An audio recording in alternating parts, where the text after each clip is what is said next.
Good evening, Little Masters, and welcome to episode 308 of the Prancing Pony podcast where... Don, you've got the podcast? You've got it here? You're a marvel! Give it to me at once! You can't have it! You'll find the microphone very dangerous now, and hard to bear. I could share it with you, maybe. Folks, pull up I had to commit. You had to commit, man. Folks, please pull up a bench in the common room and join us for a chaotic entrance to this episode. I am Don Marshall, the obscure Lord of the Rings facts guy, Taylor's version this week. And here joining me is the man of the West, a man who is staring at me with eyes wide with fear and enmity. Alan Sisto. Well, don't mind me, Don. I must carry the podcast to the end. It can't be altered. It is my fate. Folks, join us as Frodo and Sam finally check out of this awful Airbnb in the fourth and final part of the Tower of Cirith Ungol, the first chapter in Book 6 of The Lord of the Rings. If anyone deserves a refund, it's certainly Frodo and Sam. The place smells awful. Folks, no matter how you got here, you are all welcome here in the common room here at the Prancing Pony podcast. We are reading and talking our way through Middle-earth with plenty of speculation, terrible attempts at British accents, and even worse dad jokes along the way. Absolutely. We love deep dives into the lore, discussing our favorite themes, and a whole lot more. But as you can probably tell already, we try and keep things light and fun. A couple of friends chatting at a pub. We're very glad you've joined us. And I'm sure you'll be glad you joined as well. But before we get to tonight's discussion, it's time to welcome Sean Marchese, the Lord of the Mark, back to the common room. And that can only mean one thing. He's desperate to hang out with. No, it's time for fan favorite philology fare. Sean, what do you have for us tonight? A little of both, Alan. A little of both. Oh, it makes me happy. No, thank you for having me back. Yeah, always a pleasure. always. And tonight we are going to talk about a Quenya phrase that's going to look a little familiar to one that you've seen before. This time we're going to see it as Frodo cries it as he and Sam escape the Watchers in this chapter. And he says, Aya Alenia nan Kalima. Now, of course, this is just a shortened form of Frodo's cry in Shelob's lair back in Book 4, which was Aya Eärendil Alenia nan Kalima. And some might say the removal of Eärendil's name from the formula does not improve it. Some might say, you say. Some might say. Yeah, some might say. Yeah. Some named Sean Marchese might say, yeah. Yeah, I would certainly say it. Yeah. And the abridged version does lack the same oomph. And in fact, I wondered, why do you want me back to talk about the version that doesn't have his name in it? It's just a way to get under your skin a little bit. Right. Yeah. And I almost didn't do it, but then no, you convinced me. Wow. And I'm kidding, of course. No, always happy to come back here.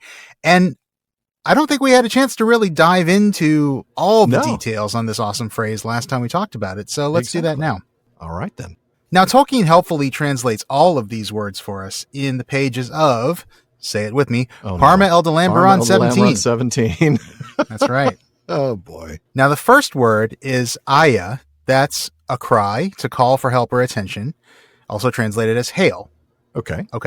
Easy enough. Alenion means among stars. Now, this is basically the genitive form, basically the form that means of. It means possession or close association. So Eleni is the Quenya word for stars. Alenion means among stars or of the stars. And then you've got Ankalima, which is a combination of Kalima, bright. Which is not to be confused with Kalima, the guy in Temple of Doom says right before ripping the hearts out. Kalima. No, but that's an interesting image, I have to say. Yeah. Frodo reaches into his pocket to grab the vial, but it's not a vial of Galadriel anymore. It's the still beating heart of... It's this big pulsing heart. That's kind of gruesome, actually. It is actually really gruesome. And I'm glad to say it's nothing like that at all. Kalima. Okay. No. Kalima. Wow. Okay. Yeah, It does kind of invite that comparison. I'm sorry to say. It absolutely does. Not that Tolkien intended that, having obviously written Kalima long before the Temple of Doom. Yeah. And... not sure how Tolkien would have reacted to Temple of Doom. He probably would have been a Last Crusade guy.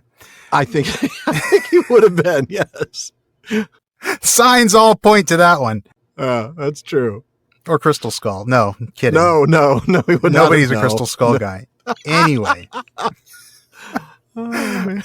So yes, Kalima, bright, is actually related to other Elvish words that have to do with brightness or radiance. Like the one I'm thinking of right now is Galad, radiance, which is in Galadriel's name. Yeah. Yep. So kalima is bright, and then an is a prefix, which Tolkien glosses as plus or as an intensive or a superlative. So an kalima would be most bright or brightest. So in other words, aya elenion an kalima is simply hail brightest of stars. So then that's why we get the implied Eärendil, because it is a reference to the light of Eärendil in the vial of Galadriel that Sam is now carrying. And we would know this even if we didn't infer Eärendil, because the last time we saw this phrase, as you pointed out, it included his name in it, aya Eärendil elenion an kalima. That's right. And of course, that's simply hail Eärendil, brightest of stars. Okay, but if you're already the brightest of stars, you don't need your name announced as the brightest of stars. He's like, dude, I know I'm the brightest of stars. You don't have to say my name. Hail, brightest of stars. Eärendil says, you're talking to me. Also known as Eärendil. He's like, I know. Yeah, a.k.a. brightest of stars. All right. Maybe he doesn't mind hearing his name said again. I don't know.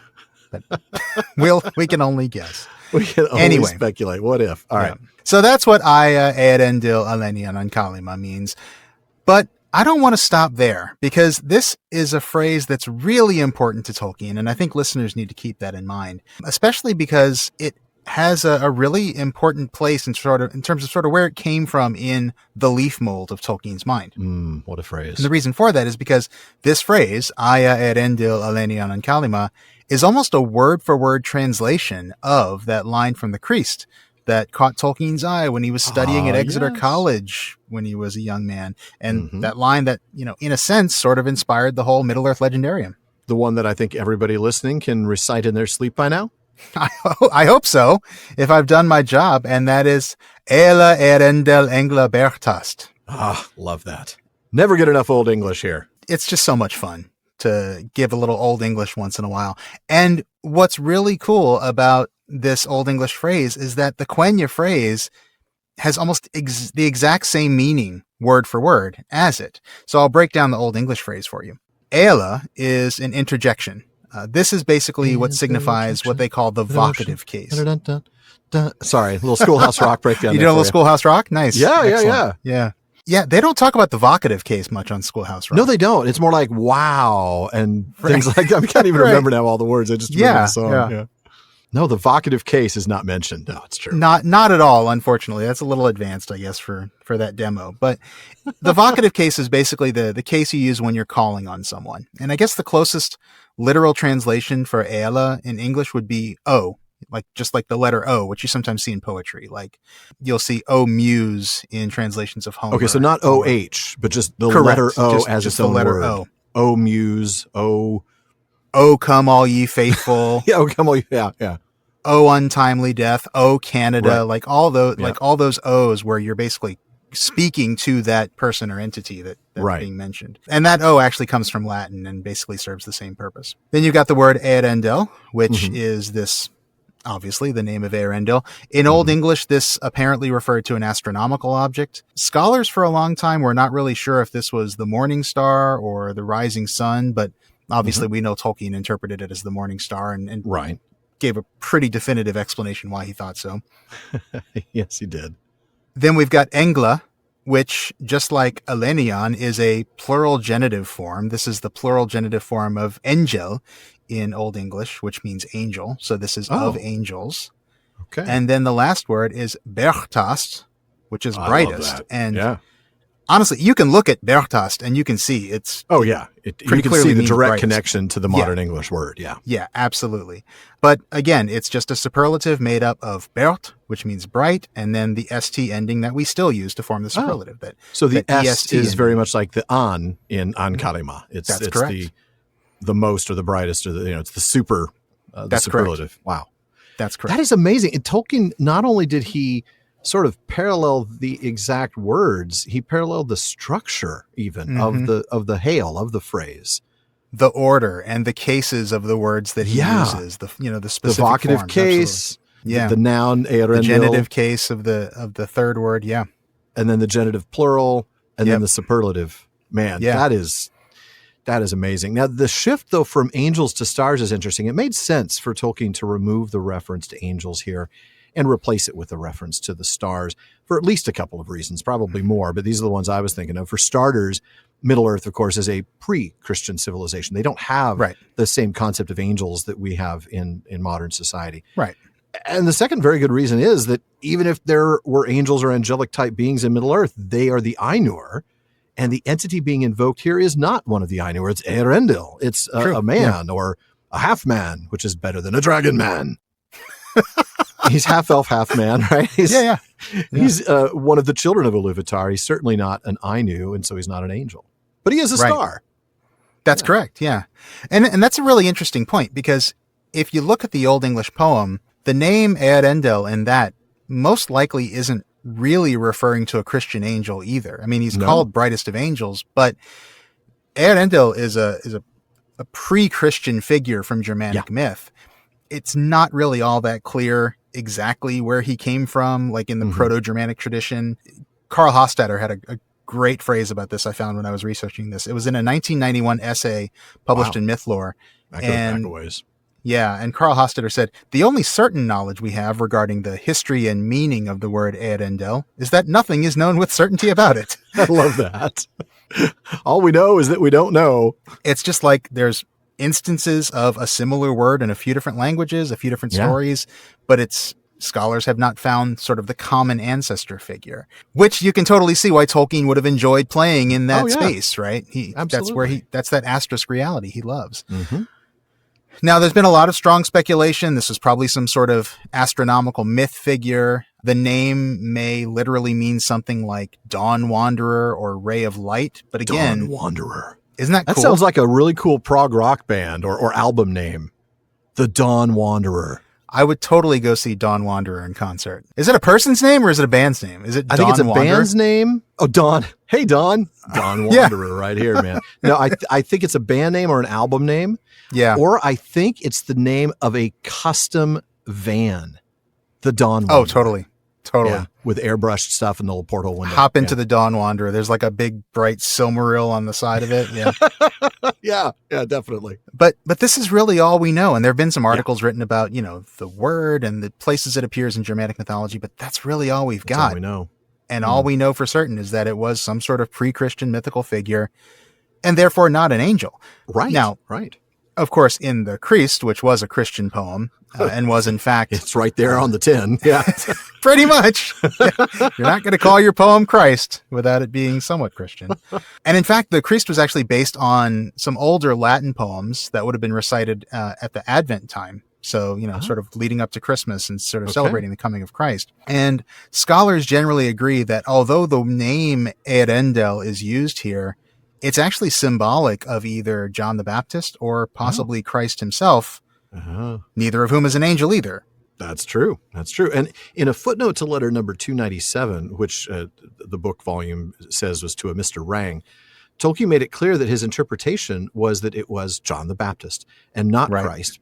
And that's because Tolkien points out that in another poem called the Blickling Homilies, the lines refer to a herald and divine messenger. Therefore, and that sort of fits the whole angel idea in the first place. I mean, yeah, absolutely. Because the word angel actually comes from an ancient Greek word, angelos, which means messenger.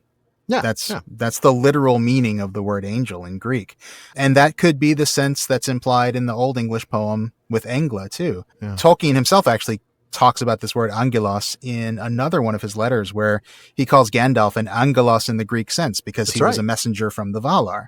All right. So yeah, it could be that Cynewulf literally meant Engla to mean messengers rather than angels. In the spiritual mythical sense, and that the line should read literally something like "Hail Eärendil, brightest of messengers," which would fit perfectly with Tolkien's version of Eärendil as well. It would indeed. It absolutely would. But of course, Eärendil is Sir not named in this chapter, and here Frodo just says, albeit in Quenya, "Hail, brightest of stars."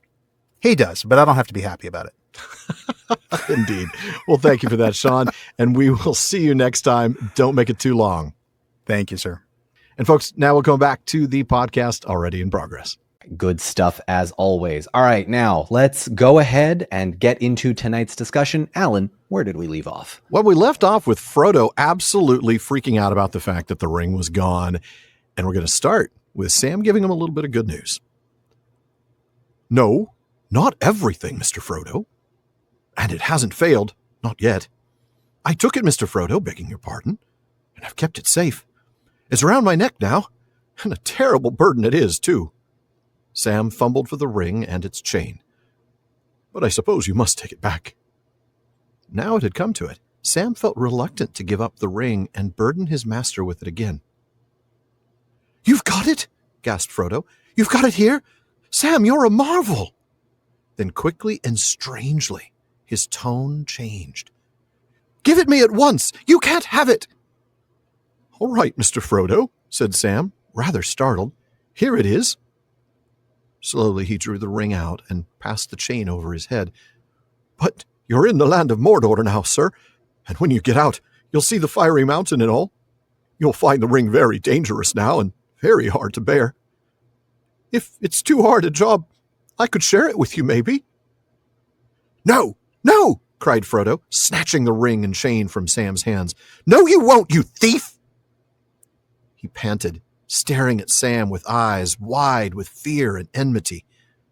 Then suddenly, clasping the ring in one clenched fist, he stood aghast. A mist seemed to clear from his eyes, and he passed a hand over his aching brow. The hideous vision had seemed so real to him, half bemused as he was still with wound and fear. Sam had changed before his very eyes into an orc again, leering and pawing at his treasure, a foul little creature with greedy eyes and slobbering mouth. But now the vision had passed. There was Sam kneeling before him, his face wrung with pain, as if he had been stabbed in the heart. Tears welled from his eyes. Oh, man, some heavy stuff there. Yeah, heavy stuff. your heart just aches for Sam. Yeah. It really does. It really does. Let's pick up where we left off. Sam has some good news for Frodo.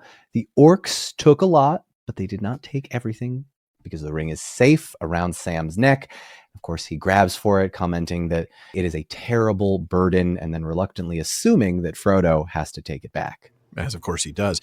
But I thought it was really interesting. If you look at the way the text says it, it doesn't appear to be the ring at work on Sam that's making him reluctant to give up possession. It really is Sam's desire not to burden Frodo. I wanted to talk about that a little bit because it's very different from any other time we've seen the ring given up.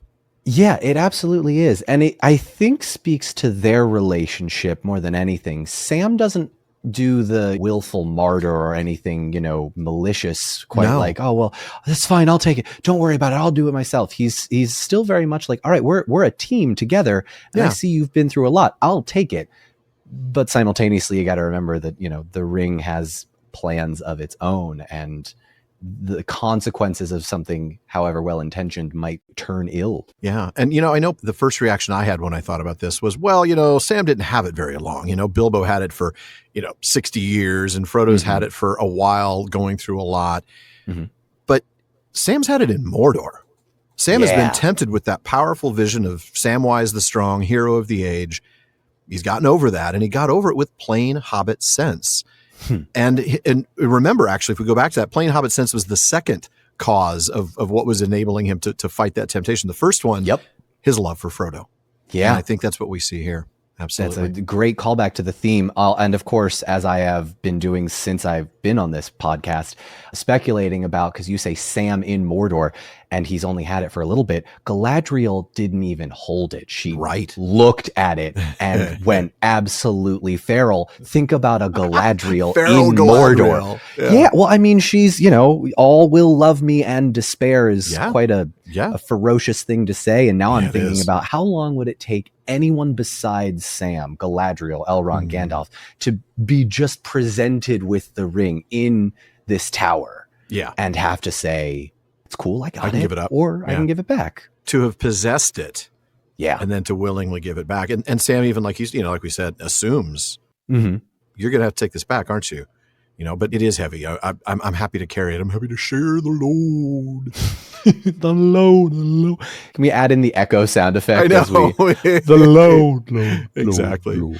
So Frodo initially responds positively, right? I mean, he's got this surprise and gratitude, like, oh my goodness, the ring is not gone. The quest is not over yet. We might be able to still do this thing. But that lasts all of about 2.3 seconds as he, shifts into this, well, as we see momentarily, that he's had a vision of Sam as an orc. The power of the ring takes hold of him, and he demands that Sam give it back right away. And thank goodness Sam does, because who knows what would have happened if he hadn't. So Sam gives the ring back, although he is kind of surprised by this really sudden change in Frodo. He takes the ring out, pulls the chain over his head, and, offers some advice. Right. He's not trying to keep the ring for himself. It looks like, honestly, that it is genuine concern for Frodo's well-being. That's the way I read this. Yeah. I read it that way too. And I think it's almost more dangerous than before, because it's, it's hard to bear here in Mordor. And, if you need, I can share the burden. Frodo, of course, doesn't wait for Sam to hand it to him. And I think this is a very distinct choice by Tolkien. He rips it from his hands and snatches the chain out of Sam's hands. Yeah. And then he not so gently refuses Sam's offer to help. Understandable, I think, in the moment. I decline to acquiesce to your request. Means no. That's right. And he names him, and I don't think this is a coincidence, a thief. There's a Gollum moment there for sure. This is a combination of two moments, right? We get the vision, and it's very much what Frodo saw in Bilbo, when Bilbo asked to see the ring in Rivendell and after the council, when he wanted to see it one more time. And Frodo sees Bilbo in this visually terrifying moment as this, we see it in the movie as sort of a jump scare, but that's not too far from what the text describes. And it's the same kind of thing. The ring gives him this vision of the person asking for the ring as this terrifying monstrosity. It makes you wonder, what did he see in Boromir when Boromir kept trying to tell him, I'm going to take the ring? Did he see Boromir differently? The text doesn't tell us. It doesn't. I wonder, though. That literally just came to my mind. I'm like, wait a minute. No, it's a good thought. It's a good thought. I'd say off the top of my head, the way it's sort of written, they're having a conversation. There's not really a moment where he has to take the ring back. There's never a moment until the very end when he says, right, it should have been mine. Yeah. And keep in mind, Frodo has the ring when Boromir tries to take it. He doesn't. That's true. When Sam is giving it back to him. Yeah. Here's that theme we've been talking about, the ring at work. The ring literally making Frodo see Sam differently. But it made him see Bilbo differently, and Bilbo wasn't holding the ring. It's just a very interesting, how does this work? The inner machinations of a sentient jewelry piece. That's food for thought. It really is. It really is. But that thief thing really comes back to Gollum, doesn't it? Yeah, it really does. Because now the moment is so tense, but it, as many moments with the ring do, the moment passes. Yes. And Frodo is really horrified by what he's done, because he was convinced that what he saw was real. And, he's still very confused and downright bewildered from the wounds he received, his experience with the orcs, not to mention all of the Shelob and Gollum stuff. Well, right, all of that. And by the way, that's what bemused means. It's not like amused. It's not anything like he was slightly amused. No, bemused is, confused and bewildered. What he saw, of course, as we've now talked about a couple of times, is Sam morphed into an orc. Now, that's worse than what he saw Bilbo as, for sure.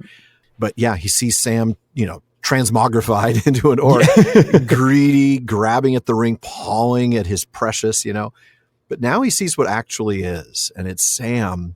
Oh, my heart, Sam on his knees, his face in just grievous pain, crying, tears coming from his eyes because, his beloved master has just laid into him, calling him a thief. Oh, it's just heartbreaking. It's one of those moments where, had that been real for Sam, you think about what he's just gone through in the last, call it, few hours. Yeah.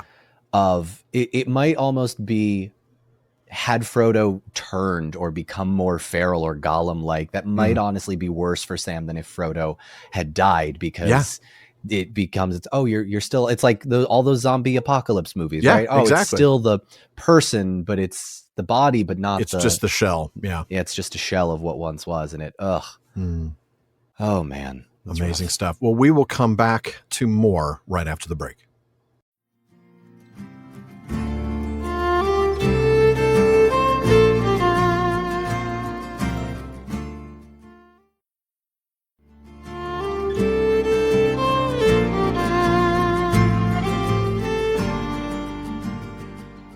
Now, we'll get back to Sam having been stabbed in the heart by his best friend. But before we do...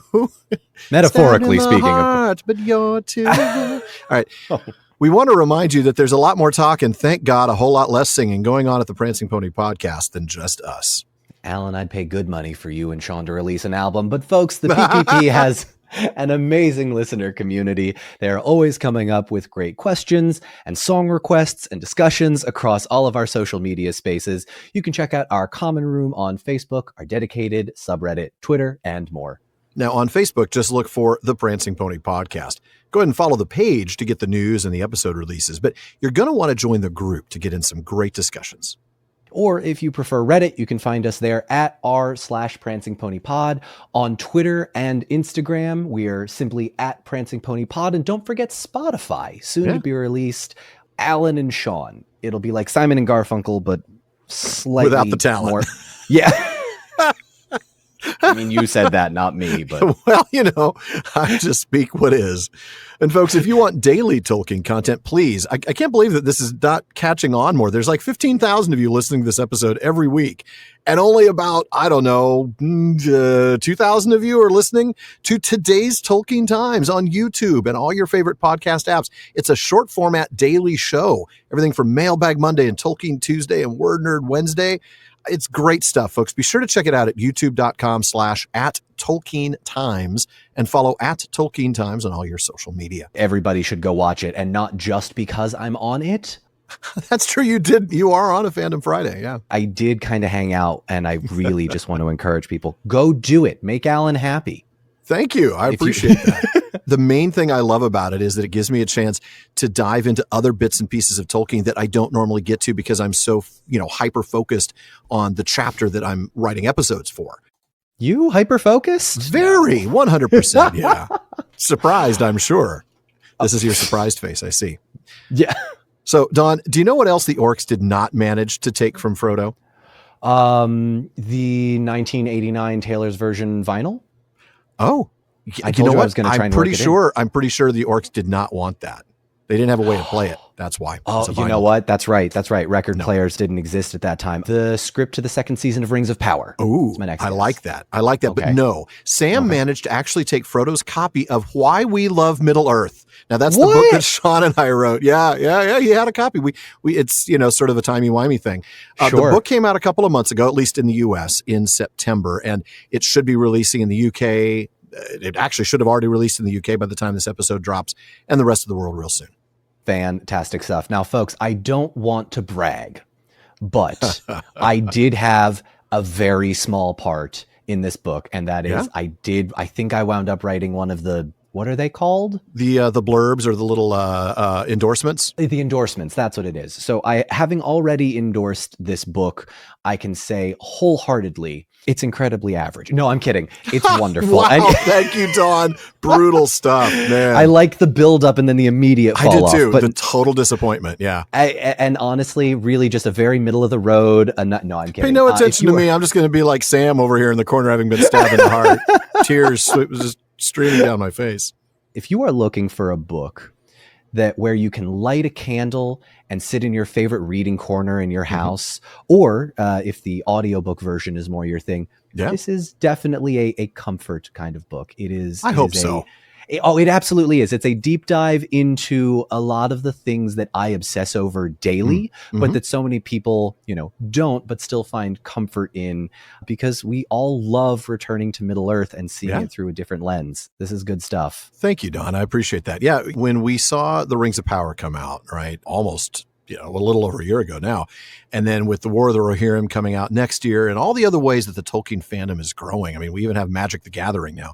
We realize there's a whole brand new group of people that are going to be looking to learn more about the rich world of Middle-earth and the Middle-earth fandom. And so Sean and I wrote Why We Love Middle-earth as sort of a guidebook for people diving into Middle-earth for the first time, but also at the same time, very much for those Legendarium veterans looking for more information, deeper dives on specific aspects of Tolkien's works and the fandom. And the book itself is just a collection of short chapters, each serving as an introduction to a different one of the books, a different topic of study, a different fan interest.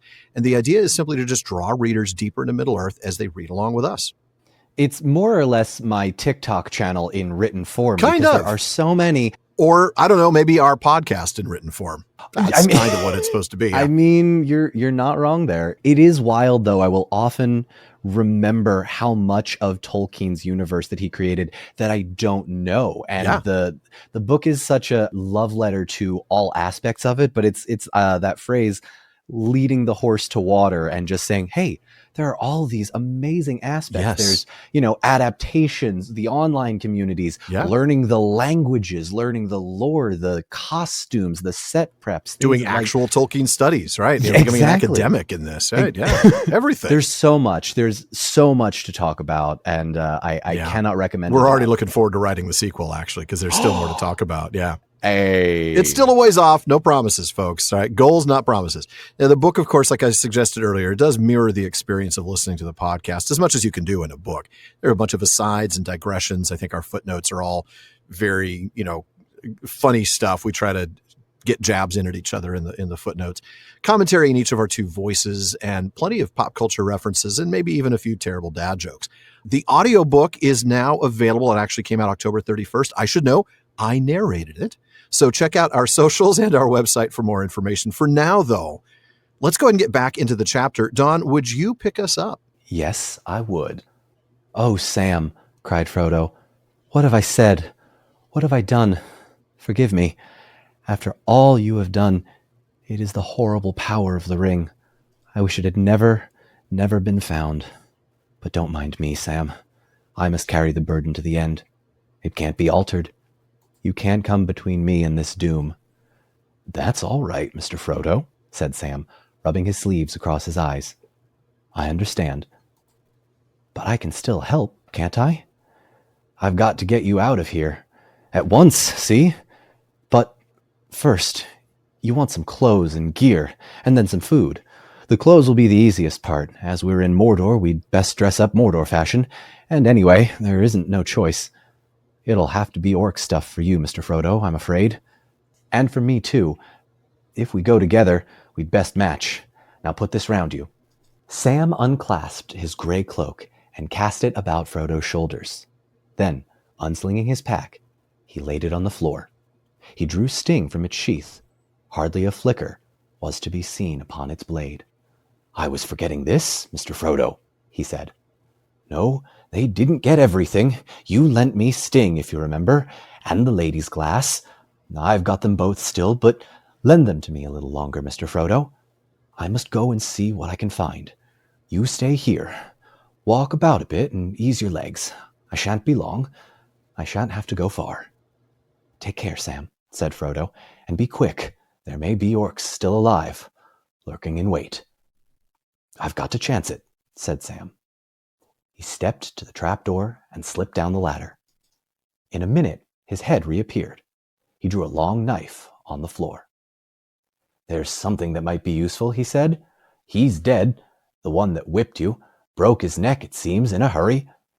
Now you draw up the ladder if you can, Mr. Frodo, and don't you let it down till you hear me call the password. Elbereth I'll call, what the elves say. No orc would say that. I'm trying to imagine an orc actually trying to say that. I mean, it was more Gollum than anything. I was trying to add all the nasty sounds like the Ashnaz Gimbatur. Oh, yeah. Ooh, okay. Yeah, no, I like that one a lot better. It would be awful. Maybe do this after the podcast, okay, so you don't kill your voice That's 4 pages into a script. We'll get to it, but I love Sam's little broke his neck, it seems, in his hurry. Yeah. Oh, well. Very nonchalant, just, And how did you make that medical diagnosis, Sam? Well, his head's at like a 90-degree angle to his torso. Yeah, okay. That's probably what he did. Yep. Yeah. All right. So going back to the beginning of that passage, Frodo, he sees Sam, just his face wrung with pain. And Frodo immediately asks for forgiveness, right? And he acknowledges, I think this is really important, all that Sam has done to help. Mm-hmm. And I got to say, while this may look like blame shifting to anybody else, right? The horrible power of the ring. This really is the power of the ring at work here. This is not on Frodo. Yeah, no, this is some behaviors can't be excused. Yeah. This one, I'll let you have it. The devil made me do it. Yep, I buy it this time. Yeah. Yeah. And Frodo repeats his desire, going all the way back to Shadow of the Past, that the ring had never been found, but then, of course, acknowledging his own responsibility, his sort of obligation to carry the ring the rest of the way to the cracks of doom. That's right. And he rightly calls this a doom, a fate, right? He says it can't be changed. And this calls back to his choice to take the ring way back at the end of the chapter, the Council of Elrond. And when you go back there, there's a couple of bits from Elrond that really stand out. One, he says, "If I understand aright all that I have heard, I think that this task is appointed for you, Frodo, and that if you do not find a way, no one will." But then later he says, "It is a heavy burden, so heavy that none could lay it on another. I do not lay it on you. But if you take it freely, I will say that your choice is right."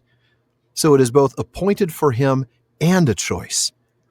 And yeah, he can't have Sam do it. He's the one who has to do this. Yeah, and it almost, it's the equivalent of the Spabimi shall prove by mine instrument, because I believe we've mentioned this passage before about Elrond talking to Frodo, and it's such a fate free will. I mean, it is the ultimate sort of discussion of that.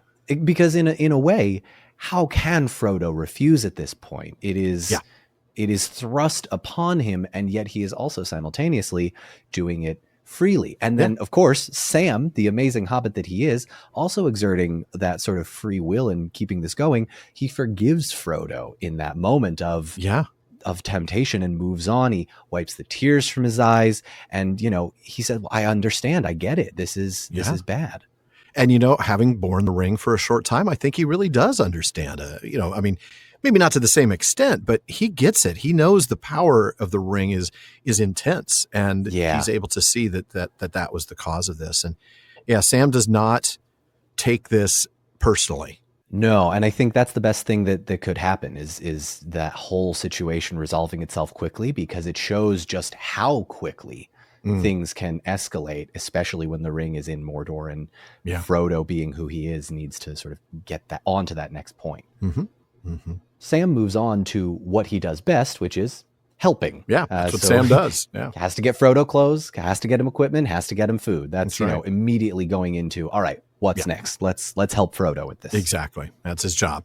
And he figures right away, and he's right, that in Mordor, you should dress like an orc, right? When in Rome. Yes. So good thinking. And I love this. They should match since they're traveling together. We're going to be matchies, Frodo. Yeah, twins. You twinsies. Yeah. So Sammy's unpacking the bag, and oh my goodness, turns out orcs didn't get everything, because here's Sting, and very pointedly, no blue flicker. Yes. Orcs are nowhere to be found, and of course, the Phial of Galadriel. Yeah, absolutely. So Sam sort of asks/tells Frodo to let him keep them for a little bit longer, especially because, hey, while you're up here, I'm going to be heading down into where possibly there are orcs to look for clothes, gear, and food. And that's when he heads down the ladder and gives Frodo some news, like we discussed a little bit at the end of the reading. Snog is dead. I mean, that's going to leave a mark. Yeah, that's one of those, football injuries where they don't show the replays because you don't want to see that leg. No, there's not supposed to be a joint there, is there? No. No. So Snog is toast. And here's a knife that could prove useful. Helpful. Yeah. Quite like that. Yeah. Of course, the Elbereth password, quite appropriately. I love that. Yeah. Utilizing some Elvish in the land of shadow. I wonder how many of our listeners have Elbereth as one of their passwords for something, routers or internet websites or something. Well, no orc would say that. No, I'm sure there are some. I'm sure there's some Elbereth 1, 2, 3, 4 exclamation points out there for sure. I'm sure there are. Yeah. If you're listening to this and that is your passward, I apologize. Go change it now. Go change it now. Go change it now. Use a password manager. Oh man. I'm suddenly imagining, oh God, oh no. But, they're going to break into my OneRing.net forum account or something like oh no. Oh no. Listen. That account's been with me for many, many years. You're not getting that one. You're not getting that one. Many a day spent on those forums. Man. All right, but I digress as we move away from internet forums back to the words of the professor. Alan, before we do though, I wanted to talk about something. This is sort of something that just kind of popped into my head, but they finally get reunited after this very difficult time apart. And now Sam's leaving again. How do you think the two of them feel at this point, kind of emotionally? I mean, remember, it was, I don't know if it was the last episode or the episode before, where Sam just wanted to lie there forever, just holding Frodo and comforting him and, having him kind of lay across his lap. And he was just that tender personal moment that he wanted to last forever. And now he's having to leave Frodo. Yeah. How do you think the two of them are, or are they even, is Sam even thinking about that? Because Sam is a very practical guy, let's be honest. Yes. Sam's very pragmatic. I would almost think, I don't necessarily know if it's as impactful in like an emotional moment, because obviously it is very emotional, but in Sam's mindset, it is, okay, step one, figure out if Frodo is alive. If he is, we're going to deal with that when we get there. But now that we know he is alive, cool. Plan remains the same. We just got to do some couple extra steps. He's helpful in a crisis. And I'm sure there was a lot of processing going on and, some much needed therapy afterwards back in the Shire. But I don't have children myself, but I think I would almost compare it to like having kids, or maybe like when my dogs are like doing something they shouldn't. It's like, all right, I don't have eyes on you. I need to get eyes on you so I can keep doing the thing that I was doing. Right. And as soon as I know you're safe, we go right back into it, if that makes sense. That's fair. How about you? I just was trying to, I would imagine there's a little bit of sorrow on Sam's part, but he's now dealing with so many things at once, right? I mean, he's just had this shock of Frodo calling him a thief, and then the recovery and the forgiveness, and now we got to get practical. I imagine that's buried pretty deep. Sam's not thinking about that right now. Sam probably not multitasking very much, No. He's just thinking through one thing at a time. He does wear his heart on his sleeve, so I do think that if he did have a moment of, I don't want to leave Frodo, we would have seen that. But it is an interesting thing. And, when you've just been reunited with somebody important and then you have to leave again, I'm sure it's a little bit of a heavy moment, but yeah. Perhaps many years down the line, we will discover an old version of a Tolkien draft where he spends a page or two with them reuniting in a more like, hey, you want to just hang out here for a second or two and just kind of relax, a break, a respite, because it does move on very quickly. Speaking of moving on very quickly. Oh, Alan, nice. Thank you. That was well done. Yeah. Would you pick up where we left off? I will. Well, actually, I won't. I'm going to skip a couple paragraphs and then I'm going to pick By up. all means, then. Quick now, Mr. Frodo, he said. I had a bit of a search to find anything small enough for the likes of us. We'll have to make do, but we must hurry. I've met nothing alive, and I've seen nothing. But I'm not easy. I think this place is being watched. I can't explain it, but, well, it feels to me as if one of those foul flying riders was about, up in the blackness where he can't be seen. He opened the bundle. Frodo looked in disgust at the contents, but there was nothing for it. He had to put the things on or go naked. There were long, hairy breeches of some unclean beast fell and a tunic of dirty leather. He drew them on. Over the tunic went a coat of stout ringmail, short for a full-sized orc, too long for Frodo, and heavy. About it he clasped a belt, at which there hung a short sheath holding a broad-bladed stabbing sword. Sam had brought several orc helmets. One of them fitted Frodo well enough, a black cap with iron rim and iron hoops covered with leather, upon which the evil eye was painted in red above the beak-like nose guard.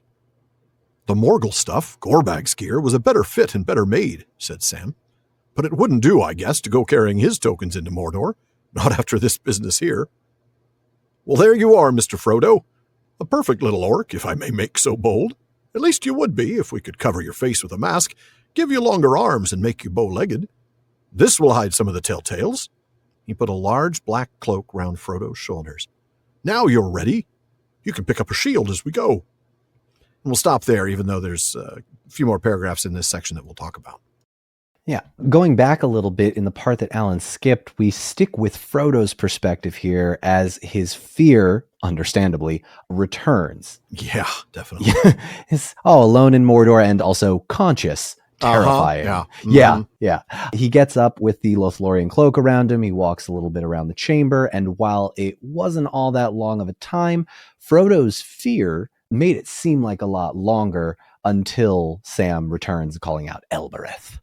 Now, this is interesting. I noticed that we stuck with Frodo's perspective, and it made me realize, or made me remember, that as is often the case, we are put in the view of the least knowledgeable character. Now, typically when it's all four hobbits, or even just Frodo and Sam, like all of Book 4, it's Sam's view because he's usually the least knowledgeable. But here, thanks to Sam's knowledge of the tower, and thanks to Frodo's recent trauma, it's Frodo who is the least knowledgeable. It's one of the few times that he is the one who is sort of stuck without knowing what's going on. What a terrifying, I'm just imagining that happening and through the eyes of, knowing what happens down the line. Yeah. Just standing up there on top of a tower. It is. And I love Tolkien's use of using these sorts of things in and throughout his entire series, because it makes it feel very grounded, because no one knows sometimes. Sometimes you're just grasping at straws. And of course, Sam does come back with a bundle of gear and a hunch that this place is probably being watched by a flying Nazgul, no less. Yeah. Well, he's probably right. Yeah. And Sam opens up that bundle and we get to see what's inside along with a disgusted Frodo. And no, I don't mean a disgusted Frodo is inside the bundle. That is not what I mean. We're alongside a disgusted Frodo as we get to see what's in there. Exactly. It's trousers made from some disgusting creature and a filthy leather tunic. Ew. Yeah, this is, if you're playing like an RPG or an MMO, any game where your gear is just scraps, this is probably what you've found. You're rolling very poorly, and you're Indeed you are. Oh no, I rolled a natural one. All right. Yeah, no. Or you're in a starter dungeon and it's just better than being naked, which is Frodo's story. Yeah, I mean, how many campaigns start out with, all right, you wake up with amnesia, naked in a cave, go. Yeah. And there you are. So there is at least a mail coat that's just a bit too long and heavy for Frodo, but we've also got the belt and the sword, which are going to be, helpful. And just an aside, it says a stabbing sword. And I want to be clear. I mean, are those swords for stabbing? Well, no, remember, some swords are for slashing, right? Mm-hmm. And a stabbing sword is just another way of referring to one of those short swords that's typically used in close-in fighting, like a Roman gladius, for instance, right? It's not, compare or contrast that with, let's say, a long sword where you're going to be, hacking and slashing. Or a scimitar, which is often used by, let's say, cavalry, and you're swiping down on your opponent. And again, it's more of a slashing movement. Stabbing sword, just a short sword. So moving on from that little tidbit. Yeah. Well, hey, look at you with the obscure swords knowledge. Oh, I love that kind of stuff. Absolutely. Yeah. Well, anytime I can get a reference to a Roman gladius in, I probably will. Also some helmets to try on, right? Frodo's ends up being this black iron rimmed cap, but it's got these little iron eye hoops. And a nose guard that looks like a beak, which I'll note Jackson did a fairly good job of representing in the films. He did. He did. Of course, it has the Eye of Sauron on it, which is actually good, as Sam points out later. So it comes from the orcs here in the tower. Yeah. Sam also points out that the gear on the orcs that came from Morgul is actually better. Yeah. Because that might be a bad idea to wear it into Mordor itself. Now that we're thinking, it's like, oh, maybe. Oh, you wiped out the entirety of the garrison there at the Tower of Cirith Ungol. We're going to have to kill you now. Yeah, you're done. You're going to be the same as, oh gosh, who was it? Was it Gorbag that we learn later is smote, and as he tries to get the mithril coat to Sauron? Yeah. Sauron's like, thanks very much for bringing that. Oh, by the way, here's your bonus. Thwack. Yeah. Just gone. Flayed alive in the houses of lamentation. Oh, gross. So I've got a question for you, Dawn. Let's discuss this because I really don't know the answer to this. Why would the gear from Morgul, from Minas Morgul, be better than the gear from Cirith Ungol? So there's probably a couple, knowing Tolkien, there's probably a couple of answers to this. Okay. It is likely that, different, I think of them almost as barracks or strongholds. Oh yeah, definitely. In military culture, you develop different, styles of how you do things. And I think, oh God, what would have been better in terms of like strength? I'd probably go Minas Morgul, only because you're sort of more outside of the protection of the cave system, so there's more. So maybe they're more of like an elite force. Yeah, there's because they're where they are, they need to be a better equipped. Or on the opposite side, you've got the idea that the first assault, the orcs that march out of Minas Tirith are the cannon fodder, the pawns, the You mean not out of Minas elite- Morgul? The Or orcs excuse that me, march out of Minas Morgul. Tirith. I love Excuse that, me. Yeah, though. no. The orcs marching out of That's a hell of an alternate universe, Paragon's right? like, You just what are you guys doing here? I don't. Well, you got to go. This isn't not your appropriate. place. Leave, no, man. get out of here. Get out of here. No, I hear what do you're mean- talking about. Yeah, yeah. But yeah, it's man, this is a good one because are the Morgul orcs stronger for having to deal with Gondor more often, or are they weaker because Sauron is throwing the weakest at the front lines? Is sort of like, all right, just you're not trained, I don't care, go. Minas Morgul though belongs to the Witch King. I can't imagine he would allow the weakest orcs to be his support there in the city. I also wonder if there's something to be said for the fact that Gorbag's team, which was much smaller, right? Shagrat, it's an entire garrison force, right? We're dealing with hundreds of orcs, at least a couple hundred orcs. Gorbag's team is much smaller. They were a patrol force. Makes me wonder if they were a little bit more elite, even than the rest of the Minas Morgul troops, let's say, the normal Minas Morgul soldiers. But this was a patrol squad, so they're better equipped. I don't know. It's just a thought. It's an interesting idea that Tolkien's like, well, the forces from Minas Morgul had better gear. Really? Why? I don't get it. Do they have a different requisition chain? Do they have, who's their logistics officer? How do they manage this? Let me speak to your CFO. Come on. Anyway, it's just one of those things that I don't think there's a real answer, but it is an interesting thing to talk about. I do think maybe there is something to be said for the fact that because they would be the front line, so to speak, they might be a little bit more equipped. Yeah. All right. Well, amazing speculation aside, let's get back into things as Sam, we finally get a little bit of that crack shown as Sam's humor, through the sort of harder exterior, the helper, that humor shows up again. And he says Frodo makes a perfect little orc. Albeit if we could cover your face, make your arms longer, make you walk bow-legged. Yeah. He also, it's an acquired sort of John Wayne style, bow-legged walkingness. Now, Sam, I don't know what you're talking about. I'm going to have to walk a little funny now. I think we're not in the Shire anymore, Mr. Anyway, sorry, terrible impressions. I said there would be more terrible impressions. Yeah, but you said they were going to be terrible British accents. Do you want me to do a British John Wayne? Do you want me to do a British John Wayne? No, I really don't. All right, well, then let's get back into it. List, yeah. Sam gives Frodo the cloak. He says we'll pick up a shield on our way, which should prove pretty easy with 200 plus dead orcs between them. One of them's going to have a shield. I'm sure there's at least one in there. Yeah. And then the part we skipped, Frodo asks about the plan as it relates to them just sort of matching. Yeah.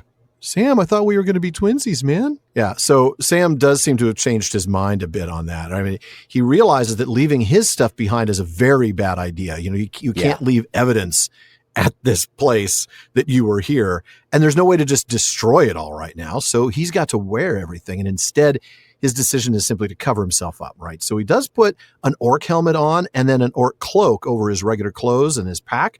And that's it, man. It's time to go. Let's boogie. So, all right, let me go ahead and have you read you're going to skip a paragraph and then pick up with a very hungry Sam. All right, here we go. Bless me, Mr. Frodo, but you've gone and made me that hungry and thirsty. I don't know when drop or morsel last passed my lips. I'd forgotten it, trying to find you. But let me think.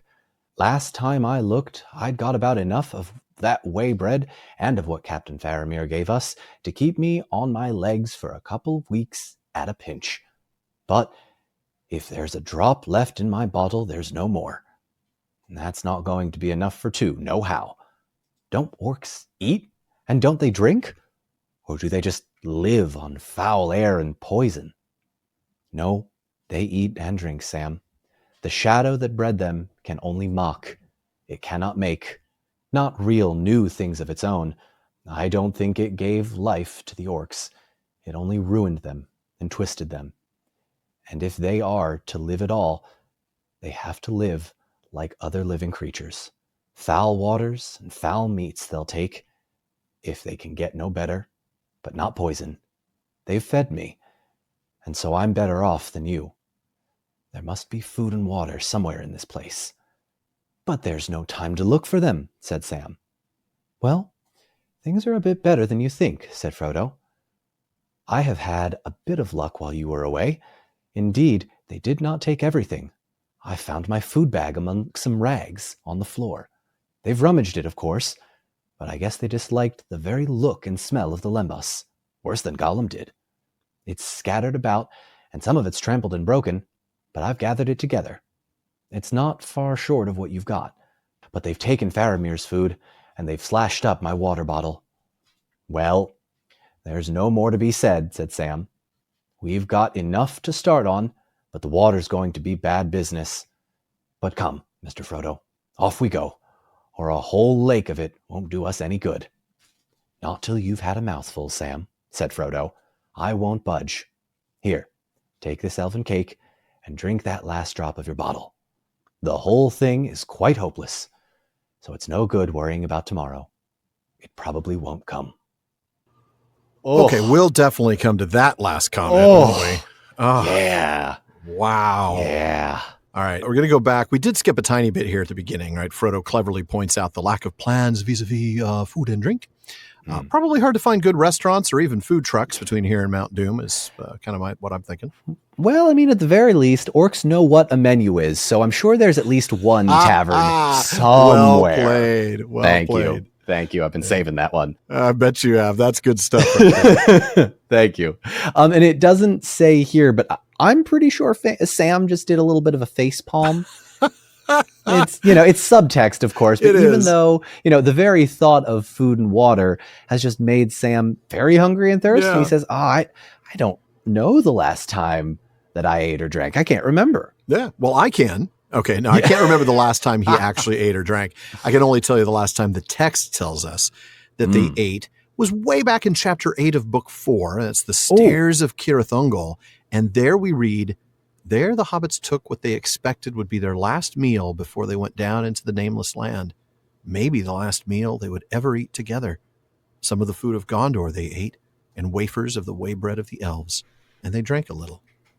But that was on March 11th, and it's now March 15th. Even if Sam hasn't eaten in 4 days, he had to have at least had something to drink during that period of time. He'd be dead or virtually on the doorstep of death if he hadn't had something to drink in 4 days. Yeah, I think that's fair to say. And Sam recalls that, the last time he checked, there was enough food for a couple of weeks, but just for him and virtually no water. Yeah, 2 weeks worth of food with no water is not a thing that I want to be stuck with. No. Rather be hungry than thirsty. And it leads Sam, though, to ask really the obvious question. Do orcs just live on things that would kill us? Or don't they eat and drink like every other creature or animal? And that's a really good question. And Frodo then ends up giving us some insight on the nature of orcs that I know we're going to spend some time talking about. Yes, Sam, they do eat and drink. And that's because they are twisted versions of something else. They're not new things created by Sauron. And that's because evil cannot make its own things. They can only ruin and twist. Yeah, so that does mean that they need food and water, even if that food and water is really gross, because Frodo even says, he's been fed, so there must be food and water around at least. Yeah, at least enough to keep him alive, because that was the whole point, right? He needed to be taken alive to the tower, so he couldn't die of thirst on the way. Right. This gives us a chance, though, sort of a launching off point. I want to talk about what Frodo said here, right? What Frodo says is very important, and it's really worth looking at, especially as we consider the struggles that Tolkien had with figuring out the origin of orcs. So the shadow that bred them can only mock, it cannot make, not real new things of its own. Then Frodo says what he thinks, right? I don't think it gave life to the orcs. It only ruined them and twisted them. So let's talk a little bit about this whole thing. I mean, we know the canon version, the Silmarillion version, says that orcs are corrupted or twisted elves. But you know where Tolkien ended up landing, right? The corrupted men, right? In a later writing in the history of Middle-earth, he came up with this idea that they were twisted men. I want to talk about that a little bit. I mean, I will point everybody first that if you want to hear another discussion on orcish morality rather than the origin of orcs, but it touches on that. Episode 259, Sean and I talk about Shagrat and Gorbag, and that brings in a lot of fun detail. But let's me and you, Don, talk about the origin of orcs for a little bit. So, I mean, obviously there's the Silmarillion version of Morgoth capturing elves and twisting them. But Mhm. then that, remember, also leads to the question of, well, what happens to the souls of those twisted and corrupted elves? Is there a Halls of Mandos and Eru destination for them in mind? So, for me at least, again, if it's not in anything published, I tend to not give it as much credence, but I also recognize Tolkien changed his mind quite Yeah. a bit. And Quite a kept bit. trying to solve these problems that he'd sort of created in his writings. It is an interesting one. I think that the whole idea of, I mean, because there were all sorts of different origin stories, right? The very, very first conception, going back to the Book of Lost Tales, was that they were actually made of stone. For all that race were bred by Melko of the subterranean heats and slime. Their hearts were of granite and their bodies deformed. But then that turns out to be that, yes, they can, evil can make a living thing from non-living material. So that ended up not being it. And we get to the elves, right? Which we've talked about, Right. the corrupted elves. And yeah, man, just nasty, nasty stuff about that. Yeah, not great. Not great. No. And it makes me wonder, we've got the sort of golem dirt-like version. We've got the twisted and corrupted elves, the twisted and corrupted men. What else did Tolkien have that has not seen the light of day? Or how weird did he soulless get? animals was one of the things, right? Oh, he okay. actually, this was something that I want to say was in Myths Transformed, that they were basically beasts with the capacity for speech like parrots, right? But without rational souls. And that he shaped them to look like, humanoid creatures in sort of a mockery, a blasphemous mockery. Got it. Yeah, that's an interesting one. But yeah, corrupted men, right? That's really the big one. It's, again, it comes to the idea of the immortal soul, the Fëanor of the orcs. If they are elves, then when they die, do they go to Mandos and get rehoused? If so, are they rehoused as elves and given another shot? Or are they rehoused as orcs? How does all that work? There is a note in an essay called Quendi and Eldar, which is in The War of the Jewels. This essay, Tolkien is, again, trying to figure some of these things out. He points out that the elves never met any orcs before the Great March, and that this may be related to the fact that men had only awakened recently. And he develops that idea that orcs came from men. And I'm going to go ahead and read from that. He says, "Finally, there is a cogent point, though horrible to relate. It became clear in time that, undoubted, men could, under the domination of Morgoth or his agents, in a few generations be reduced almost to the orc level of mind and habits. And then they would or could be made to mate with orcs, producing new breeds, often larger and more cunning. There's no doubt that long afterwards, in the Third Age, Saruman rediscovered this, or learned of it in lore, and in his lust for mastery committed this, his wickedest deed, the interbreeding of orcs and men, producing both men orcs, large and cunning, and orc men, treacherous and vile."